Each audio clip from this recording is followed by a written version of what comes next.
ಅಕ್ಷಯ ತೃತೀಯದ ದಿನ ಬಂಗಾರ ಖರೀದಿಸಿದ್ರೆ ಒಳ್ಳೆದು ಅಂತ ಹೇಳ್ತಾರೆ. ಆದ್ರೆ ಈ ಬಾರಿ ಬಹಳ ಎಚ್ಚರಿಕೆಯಾಗಿರಬೇಕು. ಯಾಕಂದ್ರೆ ಅದಕ್ಕೆ ಸಂಬಂಧಪಟ್ಟ ಹಾಗೆ ಒಂದು ಬಿಗ್ ಬ್ರೇಕಿಂಗ್ ಅಪ್ಡೇಟ್ಸ್ ಬರ್ತಾ ಇದೆ.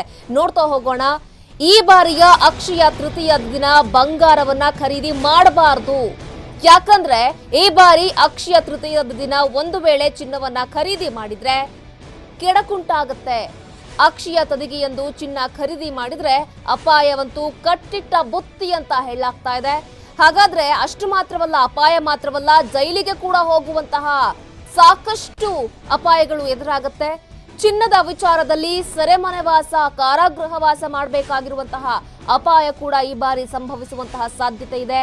ಯಾಕಂದ್ರೆ ಹೇ ವಿಳಂಬಿ ಸಂವತ್ಸರದಲ್ಲಿ ಈ ಬಾರಿಯ ಅಕ್ಷಯ ತೃತೀಯ ಇದೆ. ಹಾಗಾಗಿ ಅದು ಬಹಳಷ್ಟು ಅಶುಭವಾಗಿದೆ. ಅಷ್ಟು ಮಾತ್ರವಲ್ಲ, ಈ ಬಾರಿ ಅಕ್ಷಯ ತೃತೀಯ ಬಂದಿರೋದು ಶನಿವಾರದಂದು. ಆದ್ರೆ ಶನಿವಾರ ಚೋರಕಾರಕ ಆಗಿರೋದ್ರಿಂದ ಚಿನ್ನ ಖರೀದಿ ಮಾಡಿದ್ರೆ ಆ ಚಿನ್ನ ಕಳವಾಗುವಂತಹ ಸಾಧ್ಯತೆ ಇದೆ. ಮತ್ತೊಂದು ಕಡೆ ಕಾರಾಗೃಹವಾಸ ಅನುಭವಿಸುವಂತಹ ಸಾಧ್ಯತೆ ಇದೆ. ಹಾಗಾಗಿ ಆಪತ್ತುಗಳಿಗೆ ತುತ್ತಾಗಿ ಸದಾ ಕಾಲ ಮನಸ್ಸು ಭಯಗ್ರಸ್ತವಾಗಿರೋದು, ಪ್ರತಿಯೊಂದು ವಿಚಾರಕ್ಕೂ ಕೂಡ ಭಯಪಡುವಂತಹ ಅಗತ್ಯತೆಗಳು, ಸಂದಿಗ್ಧತೆಗಳು ಎದುರಾಗುವಂತಹ ಸಾಧ್ಯತೆಗಳಿದೆ. ಹಾಗಾಗಿ ಈ ಬಾರಿ ಚಿನ್ನವನ್ನ ಖರೀದಿ ಮಾಡೋದ್ರ ಬದಲು ಧಾನ್ಯಗಳನ್ನ ಖರೀದಿ ಮಾಡಿ ಅಥವಾ ಧಾನ್ಯಗಳನ್ನ ದಾನ ಮಾಡೋದ್ರಿಂದ ಒಳ್ಳೆಯದಾಗತ್ತೆ ಅನ್ನೋದು ಕೆಲವೊಂದಿಷ್ಟು ಜನ ಜ್ಯೋತಿಷಿಗಳು ಹೇಳ್ತಾ ಇರುವಂತಹ ಮಾತು.